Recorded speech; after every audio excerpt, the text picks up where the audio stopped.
কখনোই আমার ইচ্ছা ছিল না রাজনীতি করার। আমি কি বলেছি বয়ফ্রেন্ডের কথা?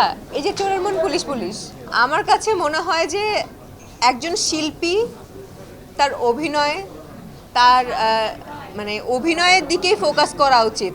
আমি তো কখনোই আমার ইচ্ছা ছিল না রাজনীতি করার কিংবা রাজনীতির মধ্যে ঢোকার, এটা আমার কখনো ইচ্ছা ছিল না। আমি একজন শিল্পী, আমি শিল্পী হয়েই জন্মেছি, শিল্পী হয়েই কাজ করছি, শিল্পী হয়েই আমি মরতে চাই। আসলে এটাই আমার মনের মধ্যে, এই জিনিসটাই আমি গেঁথে রেখেছি। সো রাজনীতির ব্যাপারটা প্লিজ ভাইয়া, আমার এই ব্যাপারটা আমাকে কোনো কোয়েশ্চেন করবেন না, এবং এই ব্যাপারটা আমি নিজের মধ্যে আনতেও চাই না। শিয়া বাটার ও ভিটামিন ই সমৃদ্ধ lily glam beauty soap. Lily, always beautiful. আস্তে আস্তে একটু একটু করে সবই জানতে পারবেন, এবং ভালো কাজের ব্যাপারই জানতে পারবেন। এই যে হুট করে আজকে এই সিরিজের কথা, আপনারা তো এর আগে হয়তোবা একটু আন্দাজ করতে পেরেছিলেন যে পূজা হতে পারে, বাট শিওর ছিলেন না। ওইভাবেই আসলে একটা সারপ্রাইজ দিব যে না, বড় কোনো একটা সিনেমা করছি। আপনি প্রিয় মানুষ বলতে কি মিন করছেন?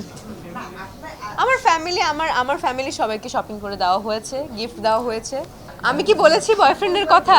এই যে চোরের মন পুলিশ পুলিশ, ডেফিনেটলি এর আগে আমি পোড়ামন্টুর কথা যদি বলি, এইটা আমি জানি না অনেকে কেমনভাবে নিবে। পোড়ামন্টুর সময় এতবার ওয়ার্কশপ, এতবার প্র্যাকটিস, এতবার গ্রুমিং করা হয়েছে, আমরা বিরক্ত হয়ে গেছি। বাট এটা কিন্তু একটা পজিটিভ সাইড। একটা কাজে ঢোকার আগে নিজেকে সেভাবে তৈরি করে নেওয়া, সেভাবে প্র্যাকটিস করা, এটা একটা খুবই ভালো সাইড। এবং আমি সবসময় সবাইকে বলি কোনো কাজ করার আগে যে ভাই, আমার কিন্তু প্র্যাকটিস লাগবে, একটু প্র্যাকটিস না করে গেলে ক্যামেরার সামনে হাত পা কাঁপবে। সো ওই ক্যারেক্টার নিজের মধ্যে একটু নিয়ে নেই। রায়হান রাফির ব্যাপারে সবাই জানে। রায়হান রাফি যেই কাজই করে না কেন, ছোট কাজ হলেও সেটা আসলে 1 মাস 2 মাস ধরে গ্রুমিং করে। এবং রায়হান রাফি ভাইয়ের সাথে লাস্ট 1 মাস ধরে আমার এই ব্যাপারেই আসলে কাজ, মানে কথাবার্তা চলছে, স্ক্রিপ্ট নিয়ে বসেছি, কিভাবে নিজের ক্যারেক্টারটাকে ডেভেলপ করা যায়। আমার কাছে যদি কোনো কিছু মনে হয় যে ভাইয়া এই ব্যাপারটা আসলে এইভাবে দিলে কেমন হয় বলো তো, সে বলো যে হ্যাঁ হ্যাঁ এটা ঠিক বলেছো।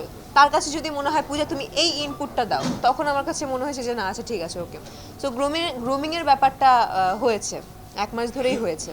না দেখুন, এই ব্যাপারটা আমি না যাই, কিন্তু আমাদের উচিত প্রত্যেকটা ধর্মকে শ্রদ্ধা করা। আমি একজন হিন্দু, আমি মুসলিম ধর্মকেও শ্রদ্ধা সম্মান করি, খ্রিস্টান, বৌদ্ধ, সব ধর্মকেই শ্রদ্ধা এবং সম্মান করি। এবং আমার কাছে মনে হয় আপনাদের সবারই সব ধর্মকে শ্রদ্ধা করা উচিত, সম্মান করা উচিত। তো ওই ব্যাপারে আমি কিছু বলবো না। ধর্ম যার যার, উৎসব সবার, এটুকুই বলবো।